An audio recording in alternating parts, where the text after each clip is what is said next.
But sometimes we can use this type of wound, or let me open this one.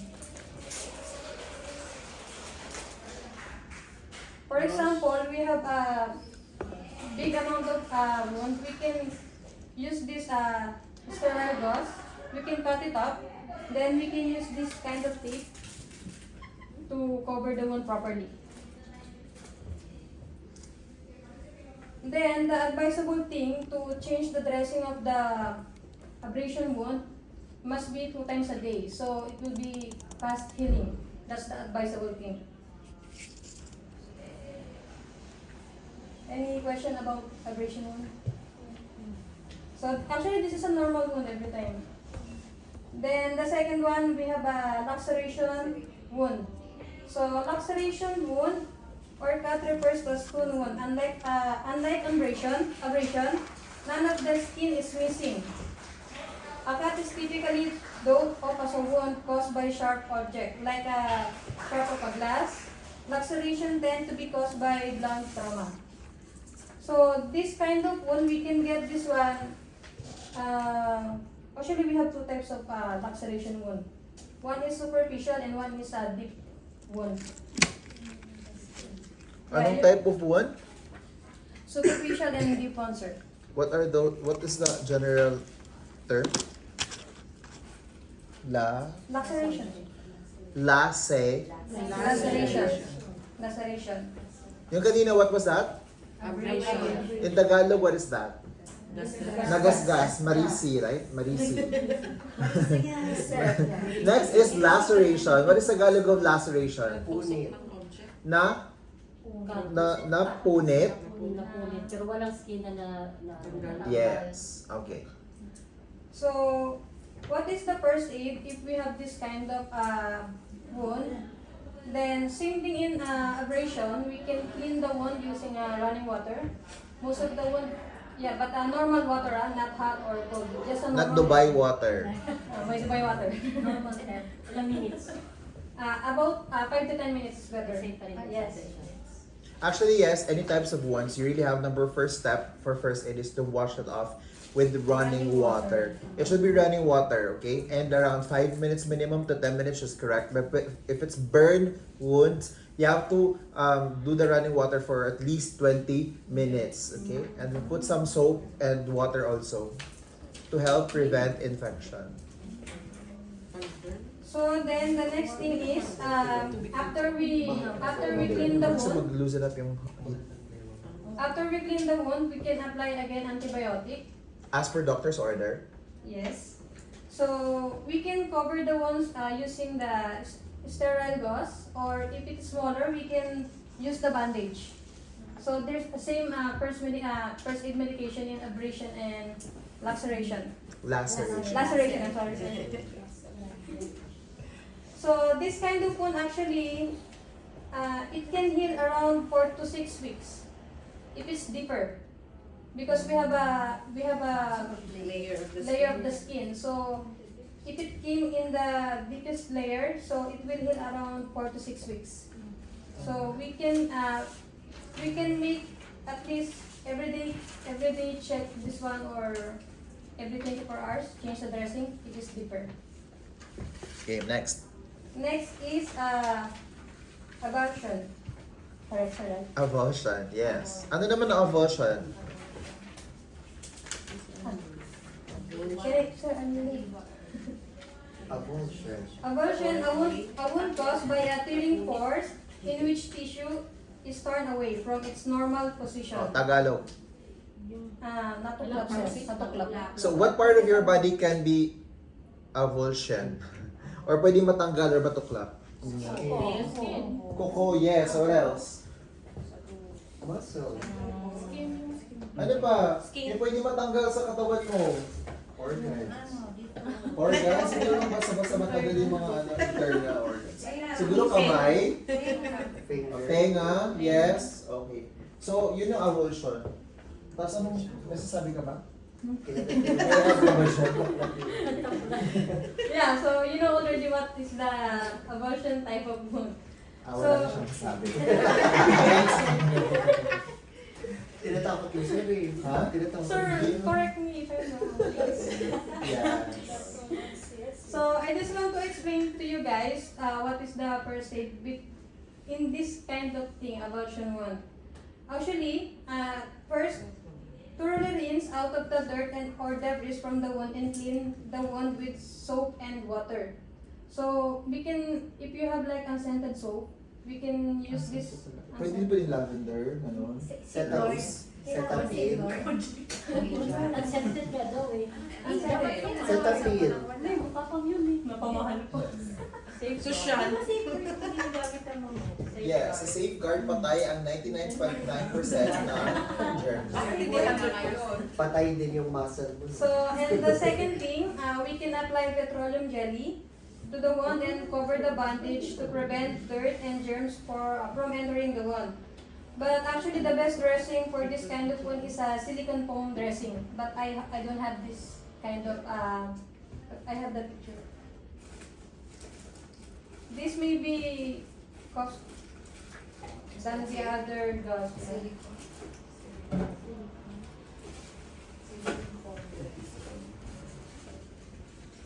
This kind of, this guys.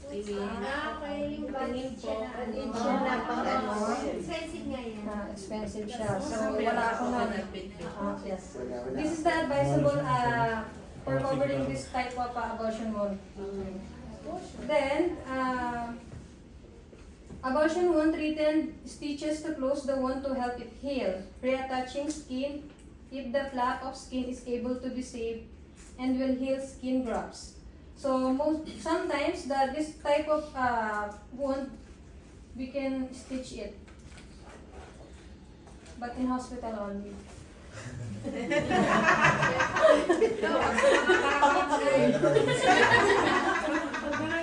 Pagka kamag-anak mo si John Wick, sa bahay lang. Yeah, then, alright, so after you treating this type of wound, actually, it will heal around 4 to 6 weeks. You need to wait for that, yeah. So, you have to be more careful, especially for changing the gauze. Then, the next one, we have like incision. Incision wound.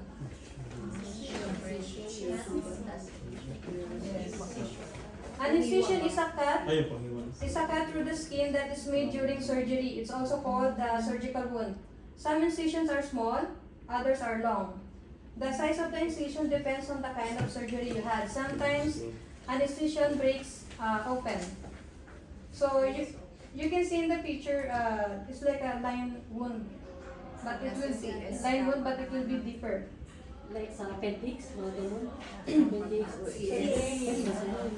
Surgical, any for surgical would using scalpel or anything na sharp objects. So yun, incision. Na-incise ka. Na-incise na ba kayo before? I mean, have you been sliced before with a sharp object? Yes. So aside from scalpel, which is used as an instrument in the hospital, what else can cause incision? Magbigay nga kayo ng mga sharp objects. Cutter, knife, ano pa? Maybe broken glass na mga sharp na mga edge ng glass. Or yung mga metal, yung mga roof, mga ganyan. Pag clean cut yan, that's called incision. Pag hindi clean, perfect! Ano yun? Laceration. Next. So, this incision wound, same thing to make a first aid procedure, like a gently wash in soap and water to remove the scratch. Then, do not scrub or soak the wound. It means do not soak the wound in the water. So, then the next one, do not use rubbing alcohol, hydrogen peroxide, or iodine, which can harm the tissue and slow wound healing. So, this is the reason why we cannot use the alcohol for cleaning the wound, because it the process of healing, it will be longer. Then, if the wound is small and thin, it can heal like 3 to 7 days. But if it's larger and deep, it can like 6 to 8 weeks before healing. So it depends on the wound. How big it is. Yes. Then the next wound, we have like a puncture wound. So usually, as you can see in the picture, for example, there's a, ano ba English na pa? Nail. Nail. For example, accidentally, you just step on the, yeah, that's what you call puncture wound. A puncture wound is usually caused by sharp pointy objects such as a nail, animal teeth, or a tack. This type of wound usually does not bleed excessively and can appear to close up. Puncture wounds are also prone to infection and should be treated appropriately. Same din yung sa bubog, sir, no? The glass, broken glass. No, it's more on laceration of broken glass. Ito, mga sharp pointed objects. So what else can puncture you? Aside from the nail, ano pa yung pwede makatusok sa'yo? Thumbtacks, yes. Thorns. Thorns, yes. Anything is pointed at. Yun. Yung kunwari yung pencil. Yeah. Gaganon mo yung pencil, diba? That's puncture. So, Ano ba? actually, Sorry. we have a different type of cleaning regarding on this puncture wound because first, wash off the foot, hand, or other punctured skin with soap and water, then soak the puncture wound in warm soapy water for 15 minutes. So let this wound soak in the water, like a warm water, for 15 minutes. For any dirt or debris, gently scrub the wound surface back and forth. Use washcloth to remove any dirt. So you can understand this kind of wound we need to put in the water to let the dirty in the wound come out. Then wash hand, then wear the non-latex gloves. If we do this, the first aid on this wound, we need to use gloves. Then ensure the pad covers beyond the edge of the wound. Secure the pad with adhesive tape or a roller bandage. Keep covered 24 to 48 hours before changing the cover. So we need, once we do the first aid treatment on this kind of wounds, we need to stay the gauze at least 24 to 48 hours. So as long as you can avoid to make it wet, you can avoid it. That's it? Yes, sir. You want to add Okay, ako something? naman, yes. Ay, sir, meron pa, sir. Di pa ako tapos, sir. No. Di pa ako tapos, sir. Ano pa? Amputation? Yes, sir. Galit si Sir, Mars. lang. Ba't ka galit si Mars? Kayo tulog. So, next we have, last one, we have amputation wound. Naputol? Yeah, this is a severe kind of wound actually. Amputation is the loss or removal of a body part such as finger, toe, hand, foot, arm, or leg. It can be life-changing experience, affecting your ability to Life-changing move kasi more. nawawalan ka. Kailangan ka ba? Life-changing talaga. Mawalan ka ng kamay. Pwede ma-amputate ulo. So, I will explain how we can make a first aid on this kind of thing. One, wrap the severe part in a clean damp cloth, place in a sealed plastic bag, and place the bag in an ice water bath. So, it means we can cover the, for example, we remove this one. Once we clean it, so we can stop the blood using like cover it by cloth, cover in plastic, then put this kind of wood in the water. So we don't understand. I don't understand. Hindi, yung natanggal na body part, yun ang ilalagay mo. Sa ice. Ha? Yung natanggal na body part, sir? Yes. Hindi yung kamay lang na yung budol. So you will preserve it, like for example, you cut your finger. Para ano pa siya? Bakit nga pala, sir? Bakit kailangan sa ice pack? Pwede bang ibalik? So, can you imagine, for example, my finger kay na-amputate siya, diba? For whatever reason. So, ito, if it's just fresh, you can take this out and put it in a cold environment, not necessarily in a freezing like ice. And then make sure this is not direct in contact with ice. So, probably you can put it in a plastic bag or maybe in a Ziploc, and then you can put some air para there's a pillow. So, hindi siya masyadong na gano'n. So, gano'n. And then you put it in a ice bucket or in a Ice parang box. box na may malamig na maybe ice or may malamig na tubig. Why? Because if you imagine, this is already severed, right? Na tanggal na siya. So yung mga blood dito as much as possible, ang ugat kasi if it's cold, then it will constrict. So makontain na yung oxygen, yung blood as much as possible. So if you put hot, so it will dilate. So there's more chance to the blood loss. So traveling to the airport, to the hospital, mawala na siya. So, there's a higher risk of that part to be dead na. So, para ma-maintain mo yung life niya as much as possible, ma-prolong pala, you put it in a cold environment. But don't put it in a freezer na. So, bukas na lang bukas na lang sa gabi na. Baka bukas magiging sisig na siya, di ba? Sarap yung gawin sisig. Tapos na ba tayo? Okay na? Sir, I want to explain the documentation for wound. Sige. Paano documentation? So, in wound, we have a documentation. I will explain to you how you can document properly. First, we need to know the location of the wound. Then, second, we need to know the type of wound. Then, the third one, the wound tissue. You need to know the granulation, sir. So yung texture niya, yung characteristic niya, is it madugo? Is it manana? Is it macrusty? Granulation. Then the fourth thing, we need to know the size or wound measurement, the size of the wound, how long, how small. Then the last one is exudate. Know the amount of exudate, color, consistency, and odor. You can write like there's a smell, bad smell, like that. Then how it's colored, pinkish red or. Like this. Okay, ako muna before ka mag-procedure, okay? Since I have a PowerPoint, let me just show you the pictures. She's really very good at it and she's mentioned everything. I'm just gonna show you my PowerPoint, okay? Just for visualization. So, what is wound? Wound in general is actually a breakage in your skin. But your skin ideally should be intact, right?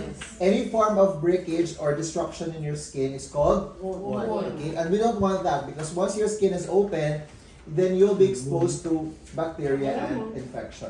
Okay? Now, we have already mentioned, basa nga muna, Warning. the following images and or content will be disturbing to some viewers. Viewer discretion is strongly advised.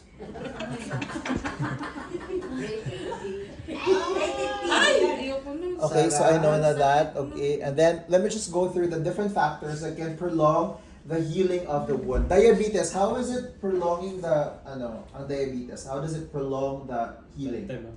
Long term No, paano nagkakos ng Sugar? matagal na paghilom ang diabetes? The circulation, restrict of So because of too much sugar, your circulation is, yung flow of blood circulation is not really good, right? Yung oxygen level is also very depleted na. So what if it's away from your heart, like usually sa feet, it's very far from your heart, right? So the blood flow there is very poor. And life is very sad. So I will use my voice to influence the youth, especially in the country of Philippines, where negativity will not faster. And to see the silver linings in every situation. Okay, next is infection. So does infection prolong the healing? Yes. So later we'll tell you that signs and symptoms. There are drugs that can actually prolong healing as well. Or can increase the bleeding. Di ba may mga bleedings to prevent clot or blood clots sa heart, like aspirin. So that will make your blood thin. So if your blood is thin, then ang risk, ang chance of getting it healed is very low because ang bleeding is severe. So dapat kasi ang blood natin is dapat viscous, dapat medyo hindi siya malapnaw, dapat malapot-lapot konti. Hindi yung super lapot na parang diabetes, di ba? Yung tamang lapot lang. Pero nagpapathin kasi yun kasi to avoid blood clots. Anyway, if you're malnourished, what will happen to the wound? Fast healing, low healing? Low healing. Upo ka muna, No nutrition. Okay, and so on. Okay, next. So these are types of wounds you already mentioned. Laceration in Tagalog. Napilas. So what could cause this one kaya? What's the cause? Sumakay sa jeep, hindi nagbayad. Nasuntok. Or nasuntok, maybe. What is the cause of this, probably? Anyway, so maybe it's an animal bite or maybe na ganun ng alambre. So, is this clean cut? No. Ha? No, not clean, right? So, para siya zigzag. So, yun yung laceration. And there's more example. Siguro ito, na-accidente dito itong Achilles tendon dito. Kasi ito na, gano'n.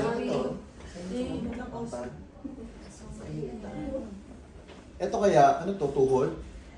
Yes. It's a knee. Baka nakatsa yun. Next is incision. So an incision is nahiwa or napunit. But is this clean cut? No. Yes. Is it clean? Ang pagkakat is maganda? Ah, Okay, yes. So it's clean, right? So straight lang siya. And this one, what is this instrument? A scalpel. So what is this made of? What is this? Surgical steel blade. Blade, right? So the scalpel, itong handle niya is non-disposable, meaning they can reuse it through sterilization. But itong scalpel is only one-time use, okay? And you cannot use, parang when you go to the barber shop, you can only use it one time, right? Okay, next. Ito, so between the two, ano to siya, incision or laceration? Inside.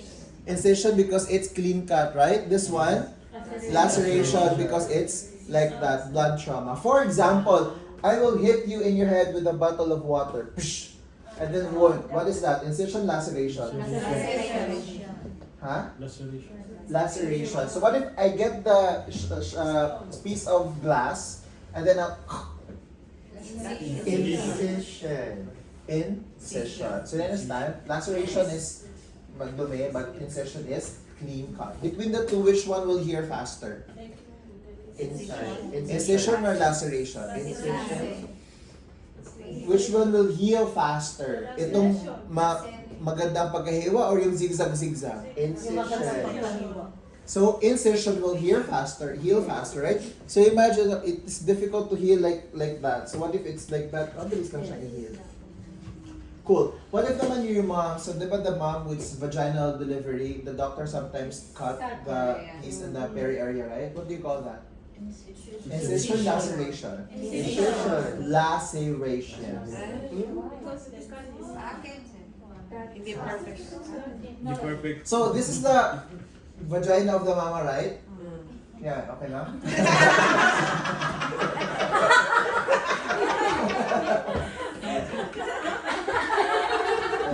The vagina of the mama, right? And then you have the anus here. Sometimes, because the head is too big, they will cut this one, right? So if they cut this part of the vagina, it's actually they're making hila. It's not a... So pag nakat yan siya, nakat. So parang nasi-stretch. So that's why it's called laceration.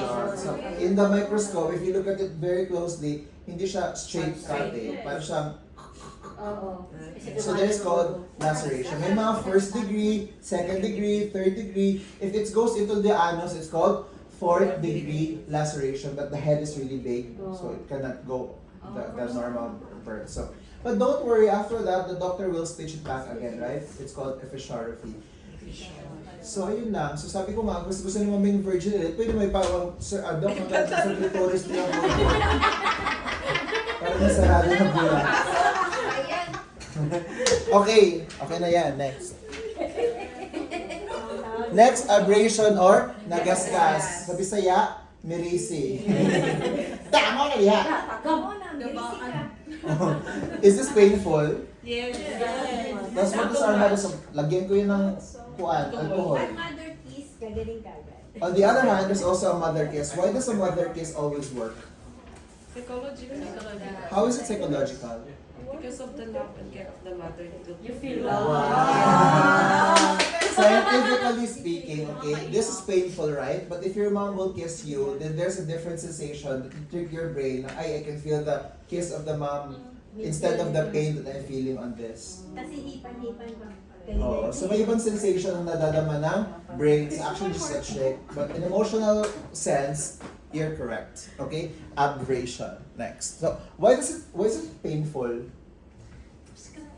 What is in our skin? Nerves. Nerve endings or yung sensations mo, right? So if it's scrape up, it's already exposed to stimuli. So therefore, konting masakit na talaga yan kasi, di ba, our skin can feel temperature, can feel yung coldness, hotness, even pain. So, yun. Ay, nararamdaman pa kayo ngayon. Manhid na sir. Next is contusion. Did you mention contusion? No, or nabugbog, okay? So there are women during their menstrual period na you get bruises in your, is it normal? Pasa-pasa? Yes, normal yun sir. Oo. Pag ilang araw mo na, first day mo Kakatapos lang, sir. Ako kakatapos lang din, bukas na ulit. Every other day. Alternate kasi yun ang ulit. Anyway, so that's normal. However, if you have still bruises outside your menstrual period, is it still normal? No. No, it's never normal, right? So you have to go see a doctor for that. Colleges. Now, next, cancer. Next is itong black eye, okay? So the black eye is usually symptoms of abuse, right? Yes. So that is the best time for you to go to the authority or the police to report the abuse. Okay? Kasi once may physical evidence ka, your case is very strong. I mean, your evidence is very strong. So compare that if you are afraid na chicken out ka, na parang natatakot ako go to the police. Tapos you let it subside, and then you're okay na. Tapos later on you feel na I really have to report that, and you don't have physical evidence, so your case is very weak. Bakit ngayon lang? Why only now? Where were you before? What did you do? Why? What are you waiting for? Okay? So, contusion or nabugbog. But you know, how do I say that? Because once we are already abroad, we're on our own, right? And God forbid, sana, I hope it will not happen to you, but if in case that happens to you, you're raped, you're abused by your employer or your clients, so really the best that you have to go to the authority at this point, na fresh pa yung ano. How about kiss mark, sir? Concussion pa rin. No.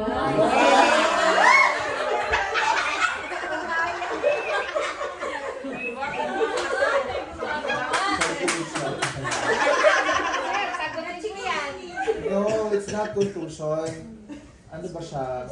Love tuition. The dark pa rin po yun. Ano yun? Ayan. Lamig na topic. I don't know kung saan siya matatawag sa, I don't know if it's hindi ko alam kung hindi ko alam kung ano yan eh. Pero kiss mark has its own diagnosis also. So, and there's also an ICD code for that na death due to kiss marks. Kasi kiss marks, di ba, yung blood vessel mo, nagkakaroon ng clots, nagba-blood clots, that's why you see that, nabugbog, parang gano'n. Hindi naman siya nabugbog, nasarapan nga siya dito. Sinisip po, tapos Nagkaroon ng hemorrhage. Oo, nagkaroon ng internal hemorrhage there. And it can cause death. Okay. So, be careful because again, itong artery na to, di ba, this is the only artery that brings blood from the heart going to the brain. So, what if it, tapos magkaroon ng blood clot, so tapos dito po ulit isa pa. So, wala, nag-clot na dito yung So, lesson learned out of that, talaga, if you want to have kiss marks or yung, ba tawag doon? Chikinini. Doon kasi ingrown. Parang huwag mamatay, okay lang yung mamatay mo ngayon. So, ikaw gano'n, sarap. Huwag yung teng, huwag yung leeg, okay? Next is abortion or nahiwalay. What is this? What could cause this one? Anong cause nito? Paputok? Naipit. Maybe, naipit this one, naputukan probably, tas nangatanggal-tanggal yung mga, ito, Na-scrape yung kuko. yung kuko, right? Tas ito, Ano yan? Betlog yan, sir. ha? What is this, the chow? Tinanggal kasi nasapan ba? Salak ko nalak. Okay, so ano na to naputol dito? Penis. Ang penis. Dahil dyan guys, may sikreto ako kasi nasa ilalim na yung mga upuan, may surprise. Kung sino makahanap ng penis, gawin natin key holder. Tapos lagyan mo ng Baguio City. So ano mangyayari pag natanggal yung penis mo? Pwede mo pa pang ibalik? Depends. It depends. Depende ba pinakain sa aso? So ano sabi ni Kristine? Pwede daw. Si Kristine? Ha? Oo nga, si Kristine. Si Kristine Joy, ano sabi ni Kristine Joy? What will you do with the part that is amputated? Lalagay sa malamig. Ilagay sa Plastic malamig na na sa- plastic, nalagay ng Sabi ko pillow. niya, welding. So, is there a chance na mabalik pa yan? Yeah. Pwede siguro kung na-preserve. Pag i-preserve. So, ikaw, preserve it, June. Pag So, mamuwag yes, sir, yeah. hindi na. Ha? Pag mamuwag, hindi na. Awa na, June. Okay, next is GWS, which means gunshot wound. So if you notice, there are two wounds for the gunshot wounds. You have the entry and then you have the exit. So if there's an exit wound, where is the bullet? Outside. Good, bad? Good. If there is no exit wound, only entry wound, where is the bullet? So inside the body. Critical? No. Critical, right? Because once the bullet touches a surface, so the bullet, depends on the type of bullet. So sometimes it will like, pag matouch na siya sa solid na mag-burst siya into pieces. So, and then sometimes there are mga vessels that will be hit, especially those small parts. So if it's hit, then it's open, now it's bleeding na, internal bleeding, right? That's why most of the time, you'll be dead eventually. Okay? Gunshot wound. Question, what do you do with the bullet after? Make it a souvenir. No, keep it as a Necklace. Keep it for evidence. For evidence for the court. You have to send it to the police or police report. Okay, next. Penetration or nasaksak. So, what is this? stab. Sa knife, ito, ano kaya to? Tubo. So maybe it's in the construction site. What do you call that, like that in the Scaffolding. Scaffolding. Yeah, in the scaffolding. And then this one. Accident. So this girl is actually wearing makeup while in the running or the moving jeep or taxi. Tapos siguro nag-stop or na-accident nagkaroon. So natusok yung kanya mata. Ng So, eyeliner. bawal mag-makeup. Pwedeng lipstick lang siguro kasi Pero marami kasi sa metro. Nagme-makeup na rin nasa metro. I mean, so anyway, what will you do if for example you're in the situation at home and then there's a stab wound or maybe like this? So are you going to remove it or not? Why not? Bleeding. So once you remove that, there's a tendency that yung mga veins or mga arteries doon, okay, there's internal bleeding that you cannot control. So, ilan the doctor na lang control it. But what if you remove it na? What will you do? Put pressure. Di ba sabi ko wag tanggalin? Ibalik. Sure, sir? Pagkabalik mo din siya, tapos nandito pa rin siya galing. Balik! Tanggalin mo ulit, ibalik. Ibalik mo na ibalik. Hindi ko talaga ako. No, just kidding. So, pressure, di ba? Pressure, pressure, pressure. Okay? Now, pressure. Now, this is not, I'm not your friend, okay? For example, I'm just you're a bystander and I'm the victim. And there's a blood here. Are you gonna touch me without gloves? No. Why not? there's So, what will you do? How can you help me? call the Take a piece of emergency response. Correct? And also, Piece of cloth. take a piece of cloth and then it shocked me, okay? Now I'm gonna put this on your chest. I want you to push it hard while I call the ambulance, for example. Okay, call. Now it's already full of blood again. So what will you do?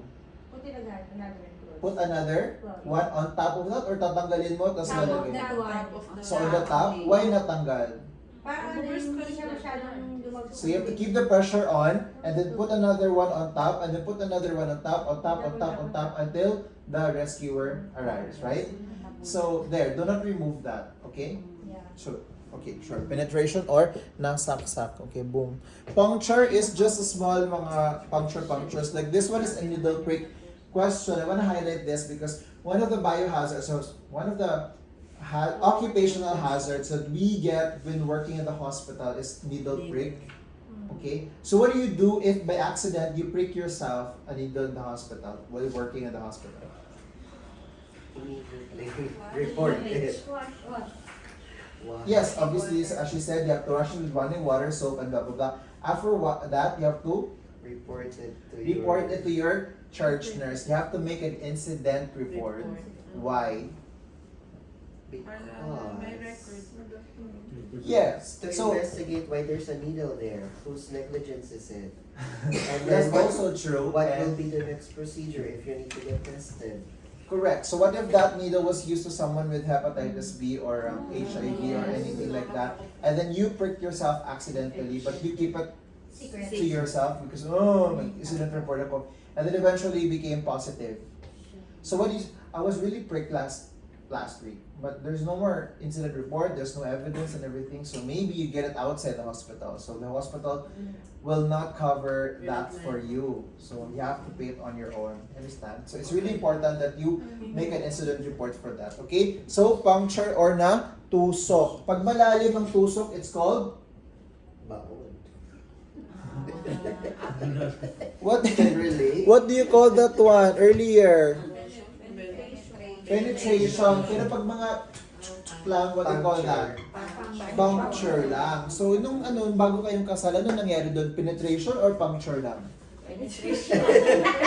Hindi umabot. Next. So, complications, number 1 is hemorrhage or bleeding. Okay? So, normal na person, it's called bleeding. In hospital, it's called hemorrhage. So, anong first aid natin dito? Pressure. Okay? No, by the way guys, for mga military pala, in their uniform, there's a, ano daw doon? Ano nga ba yung ginaganon? Tourniquet. Can you say tourniquet? Ha? Tourniquet. Tourniquet. Tourniquet. Torniquet. Tourniquet. Anyway, so once you go to the mga laboratory to get the blood pressure or the blood sample, di ba they put some rubber band?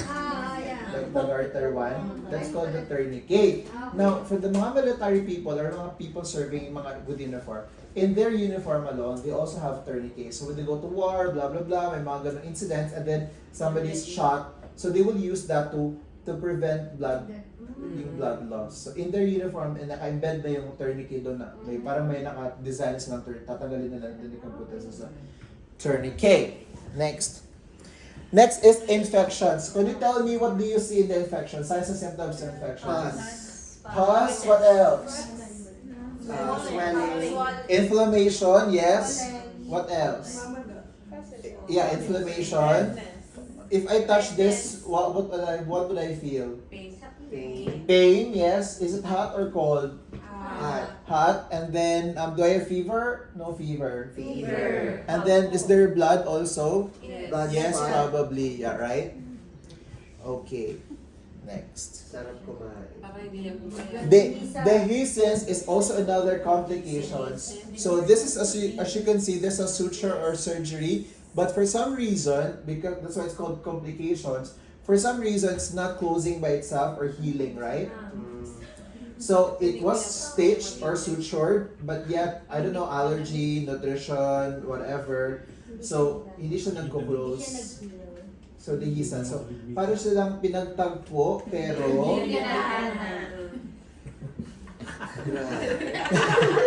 Next is evisceration. Evisceration, there is a wound, but for some reason, yung mga internal organs is going outside sa evisceration. So ito yung puwet, oh. Parang los-los, eh? Los-los. So yun yung puwet. Ito naman maybe ostomy. Ito naman, I don't know what is that. Okay, yan. Ano to? Ha? Small intestine. Okay, I'm done. Ikaw na, Go na. Back to you. Back to you.